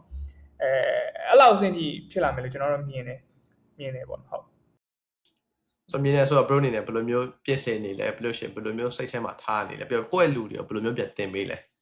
နားကြတာပြန်သင်ပေးလဲဆိုကျွန်တော်တို့ကဒီလူတွေဖြစ်တဲ့အတွက် AI တွေလည်းမဟုတ်တဲ့အတွက်ကျွန်တော်တို့ကဒီ24နာရီ average တစ်ခါတင်နေတဲ့ scale တွေကိုကျွန်တော်ကလေ့လာလို့မရတော့တဲ့အချိန်မှာကျွန်တော်တို့ကဘာလုပ်ရတယ်လဲဆိုတော့ကျွန်တော်တို့ဖြည့်ချင်းတဲ့နီလန်ကတော့ကိုယ့်မှာရှိတဲ့ scale ကိုတက်ထားပြီးသားအရာကိုပဲ plat လာဘယ်လိုမျိုးလာပြီး plat လုပ်လို့ရမလဲဆိုတဲ့အရာလောက်ပဲကျွန်တော်ကတွေးပြီးတော့အဲ့ဒီကိစ္စရက်ကိုပဲ focus ထားရတယ်ဘာလို့လဲဆိုတော့တစ်ဖက်ကကျွန်တော် average တွေဘယ်လောက်တင်နေသလဲ average တင်နေတဲ့ scale တွေကိုလေ့လာမယ်ငါတို့လွတ်သွားလို့မဖြစ်ဘူးဆိုတဲ့အတွေးကောင်းထဲမှာထားရင်ကျွန်တော်တို့ကမြန်မာစကားပုံလို့ဟိုပင်ဒီပင်ကူးပါလို့ဒီမြောက်ကြီးဖင်ကောင်းကျဲတို့ဒါမျိုးတွေဖြစ်နိုင်တယ်ပေါ့နော်အဲ့တော့ဘာလို့ရတယ်လဲဆိုတော့ကျွန်တော်လက်ရှိနေပြီးသားအရာကိုပဲထပ်ထွက်လာတဲ့အသစ်တွေနဲ့ကျွန်တော်ဘယ်လိုမျိုး plat လာလုပ်မလဲဘယ်လိုလာပြီးတော့ collab လုပ်မလဲတွေးတယ်ပြီးတော့ကျွန်တော် live မိတယ်လို့လေ့လာတယ်ကျွန်တော် flow တိုင်းသွားပြီးကျွန်တော် ACC ပဲဒီ average တွေကိုကျွန်တော်တို့ဘက်ကလည်းပြန်ပြီးတော့ဖြည့်နေတယ်ပေါ့နော်ဒါမျိုးပေါ့ဘာလို့လဲဆိုတော့ကျွန်တော်တို့ကဒီတစ်ဖက်က average အများကြီးလာနေတဲ့ကိစ္စရက်ကို focus အရန်ထားလိုက်ရင်အလုံးမတွင်တော့ဝါလုံးရေးတုံးရှိသေးတယ်ကာကြီးထွက်လာလို့ကာကြီးသွားအေးတင်တယ်လို့ပေါ့ဝါလုံးကလည်းဒီပိန်ရှုံကာကြီးကလည်းပိန်ရှုံဆိုကျွန်တော်တို့ကအဆင်မပြေဘူးအဲ့တော့ကိုလုံးနေတဲ့အလုပ်ကိုပဲ focus ထားပြီးတော့ဒီဘက်ကထွက်နေတဲ့ upgrade တွေနဲ့ဘယ်လိုပေါင်းအောင်လဲဆိုတဲ့အရာလောက်ပဲတွေးပြီးသွားရင်တော့အဆင်ပြေပါလိမ့်မယ်ဟုတ် ကျွန်တော်လည်းအဲ့လိုပဲသွားနေရပေါ့နော် yeah AI ကလုံးဝအစားထိုးလို့မရမယ့် skill ရှိရထင်လားလူငယ်အနေနဲ့အခုတနေ့နေ့ AI ကိုကြောက်နေတဲ့အခါမှာ bro အနေနဲ့ဟုတ်ပြီပေါ့လား AI ကတော့လုံးဝအစားထိုးလို့မရမယ့် skill ရှိမှဆိုလို့ရှိရင်ဘာဖြစ်မလဲ AI ကအစားထိုးမရမယ့် skill တွေကအများကြီးပါပေါ့နော်အဲ့ဒီမှာကျွန်တော်တို့ဘာအစားထိုးလို့မရမလဲဆိုရင်ကျွန်တော်တို့မြင်နေကြားနေသိနေခံစားနေနိုင်အောင်လုပ်ပေးနေတဲ့အုံနောက်နဲ့ကျွန်တော်တို့ချစ်တဲ့မုန်းတဲ့တနာတဲ့ကျင်နာတဲ့ဂရုဏာမေတ္တာထားတဲ့အောင်လုပ်ပေးနေနှလုံးသားပေါ့နော်ဒီအရာနှစ်ခုကို AI အစားထိုးနိုင်မှာမဟုတ်ဘူးဒီအရာနှစ်ခုကိုမိလာတဲ့အထိလဲလောလောဆယ်ကျွန်တော်တို့ generation နောက်ထပ် generation နှစ်ခုလောက်ဒီကျွန်တော်ဖြစ်လာမှာမဟုတ်သေးဘူးဖြစ်လာမှာမဟုတ်သေးဘူးပေါ့နော်အဲ့တော့အဲ့ဒီအရာနှစ်ခုကိုပဲကျွန်တော်တို့က AI ရဲ့ live မလုံနိုင်တဲ့အရာနှစ်ခုဖြစ်တဲ့အဲ့ဒီအချက်နှစ်ခုပဲကျွန်တော်တို့ကပိုကောင်းအောင်လုပ်ရင်းနဲ့ AI နဲ့ဘယ်လိုမျိုးပေါင်းပြီးသွားလို့ရမလဲဆိုတော့စဉ်းစားပြီးတော့grow ဖြစ်အောင်လုပ်ရမယ်ပေါ့နော်ကျွန်တော်တို့အဲ့လိုလေးအကြံပေးခြင်းနဲ့ပြောချင်ပါတယ်ဟုတ် perfect bro အနေနဲ့ဒါနောက်ဆုံးမေးခွန်းအနေနဲ့အခု bro မှာမော်ဆွမ်းတစ်ခုရှိမယ်အဲ့မော်ဆွမ်းကကြတော့အခုဒီမြန်မာတနိုင်ငံလုံးကလူငယ်တွေရဲ့ခေါင်းထဲကိုဒီစကလုံး都မဟုတ်စကစုတစ်ခုကိုခေါင်းထဲထည့်အောင်လို့ထည့်လို့ရမယ်ထင်လို့ရှင် bro အနေနဲ့အဲ့ဘန်စကလုံးလေးပြောချင်တယ်စပြင်ဆုံးအောင်ရှောက်ဒါလေးကိုပဲပြောချင်တယ်စပြင်ဆုံးအောင်ရှောက်လုံးမတော့ဖြစ်အောင်လုပ်ပေါ့နော်ဒီဟာလေးတစ်ခုကိုပဲကျွန်တော်မှတော့မော်ဆွမ်းရှိရင်ကျွန်တော်အဲ့ mindset ကိုခေါင်းထဲကိုသွင်းမှလုပ်ငယ်တွေကို result မထွက်မချင်းလှုပ်ဆိုတဲ့ဟာမျိုးပေါ့နော် result ထွက်ပြီးသွားမှ result မထွက်မချင်းငါတို့ရက်လို့မရဘူးဆိုတော့ဒီ mindset ရှိလာအောင်ကျွန်တော်မှမော်ဆွမ်းရှိရင်အဲ့ဒါနဲ့ကျွန်တော်လုပ်ပလိုက် perfect ဆိုတော့ကိုစမ်းမင်းအောင်ကြီးကျွန်တော်တို့ total podcast ကိုဒီနေ့လာပေးရတော့ကျေးဇူးတင်ပါတယ် bro အခုဒီကြည့်နေတဲ့လူငယ်တွေဒါမှမဟုတ်လို့ရှိရင်လုပ်ငန်းရှင်တွေရှိမယ်ဆိုတော့ရင် bro မှာလာရှာလို့ရမှာကျွန်တော်အနေ share ပါကျွန်တော်ဒီစံမင်းအောင်ကြီးဆိုတဲ့နာမည်နဲ့ပဲ Facebook ရှိရယ်Telegram လည်းရှိရယ် Viber လည်းရှိရယ်ဒီအောင်ကျွန်တော်ရှာလို့ရတယ်ကျွန်တော် page ဆိုရင်တော့ Nexobate ဆိုပြီးရှိရယ်ဒီ NEXOBAD ပေါ့နော် Nexobate ဆိုပြီးကျွန်တော်တို့ဒီရိုက်ရှာလိုက်ရင်တွေ့ပါလိမ့်မယ်ဟုတ်Okay NEXOVAT Nexobate Agency လို့ Facebook မှာရှာလို့ရတယ်ပြီးလို့ရှိရင်ကိုစမ်းမင်းရောင်ကြီးကိုလည်း Facebook မှာရှာပြီးတော့မှသူ့ကိုသွားရေးစကားပြောလို့ရတယ်ပေါ့နော်ဆိုတော့ okay bro ဒီနေ့လာပြီးတော့ကျေးဇူးတင်တယ်အခုကြည့်နေတဲ့လူတွေအနေနဲ့လည်းဘယ်လိုမျိုးဘာတွေသင်ကြားမိသွားလဲကိုယ်အနေနဲ့ဘာတွေစကြတဲ့တွေရှိသွားရလဲဆိုတာ comment မှာလည်းဝင်ပြီးတော့မှတ်ဖို့မေ့ပါနဲ့ဒီ episode ကိုတကယ်ရင်တယောက်တော့မဟုတ်3ယောက်နဲ့လည်း share ပေးဖို့မေ့ပါနဲ့ကျွန်တော်နောက်ထပ် episode ထိမှာပြန်လည်တွေ့ဆုံကြရပါကျေးဇူးပါ